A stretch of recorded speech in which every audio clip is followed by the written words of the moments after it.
সকল মুসলমান ভাই বোনদের প্রতি আমার সালাম, আসসালামু আলাইকুম। অন্য ধর্মের ভাই বোনদের প্রতি আমার শুভেচ্ছা। আমি ডাক্তার মোহাম্মদ সোহেল রানা, বর্তমানে কর্মরত আছি Ibne Sina diagnostic and consultation centre Rajshahi শাখাতে জেনারেল ফিজিশিয়ান হিসাবে। আজকে আমরা আলোচনা করব গ্যাস্ট্রিক আলসারের ওষুধ বা সমাজে যেটা গ্যাসের ওষুধ হিসেবে প্রচলিত সেই ওষুধ সম্পর্কে কিছু প্রচলিত ভুল ধারণা নিয়ে। মনে করেন আপনি কোনো কারণ ডাক্তারকে দেখানোর পরে ডাক্তার আপনাকে একটি প্রেসক্রিপশন দিলেন এবং সেটি নিয়ে আপনি গেলেন কোনো একটা ডিসপেন্সারিতে ওষুধ কেনার জন্যে। ডিসপেন্সারিতে যাওয়ার পরে ডিসপেন্সারির ওই ব্যক্তি আপনাকে বলল যে ডাক্তার আপনাকে এত ওষুধ দিয়েছে কিন্তু কোনো গ্যাসের ওষুধ দেয়নি। তো আপনিও ভাবলেন যে হ্যাঁ, গ্যাসের ওষুধ দিয়েছে, এতগুলো ওষুধ দিয়েছে কিন্তু সাথে গ্যাসের ওষুধ দেয়নি, তাহলে তো সমস্যা হয়ে যাবে হয়তো।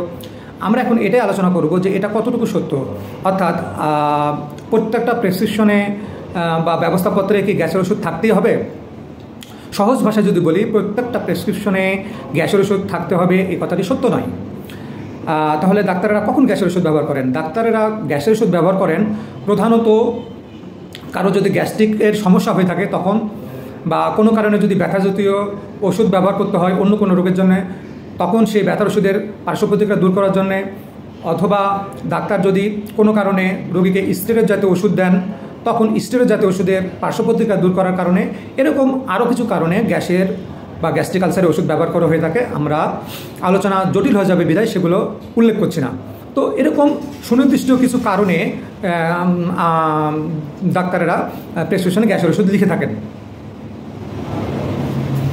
এরকম কোনো কারণ যদি না থাকে তবে আপনার প্রেসক্রিপশনে গ্যাসের ওষুধ থাকবে না, এটাই স্বাভাবিক।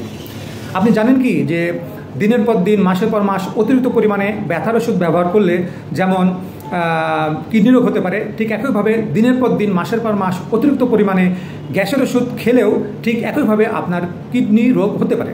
তাই প্রয়োজন ছাড়া দিনের পর দিন, মাসের পর মাস গ্যাসের ওষুধ খাওয়া থেকে আমাদেরকে বিরত থাকতে হবে।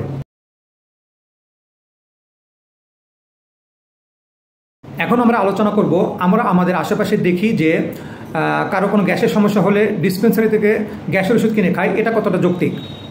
আপনার যদি গ্যাস্ট্রিক আলসারের সিমটম বা উপসর্গ হয়, যেমন পেটে ব্যথা বা পেট জ্বালাপোড়া করা, বিশেষত পেটের উপরের দিকে ব্যথা করা বা জ্বালাপোড়া করা, বমি ভাব, এরকম যদি থাকে, প্রথমত আপনি যেটা করতে পারেন সেটা হচ্ছে গ্যাসের কিছু সিরাপ আছে, যেমন অ্যান্টাসিড বা অ্যান্টাসিড প্লাস, এই জাতীয় সিরাপ আপনি খেতে পারেন। কারণ এই সিরাপগুলোর পার্শ্ব প্রতিক্রিয়া খুবই কম, তেমন নাই বললেই চলে।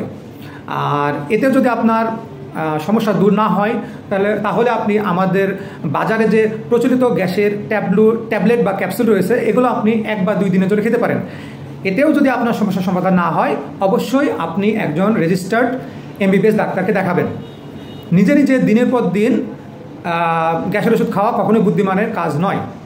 আপনি অল্প কয়েকদিন এভাবে ওষুধ খাওয়ার পর আপনার সমস্যার সমাধান যদি না হয়, তবে আপনার অবশ্যই উচিত একজন MBBS ডাক্তারকে দেখানো।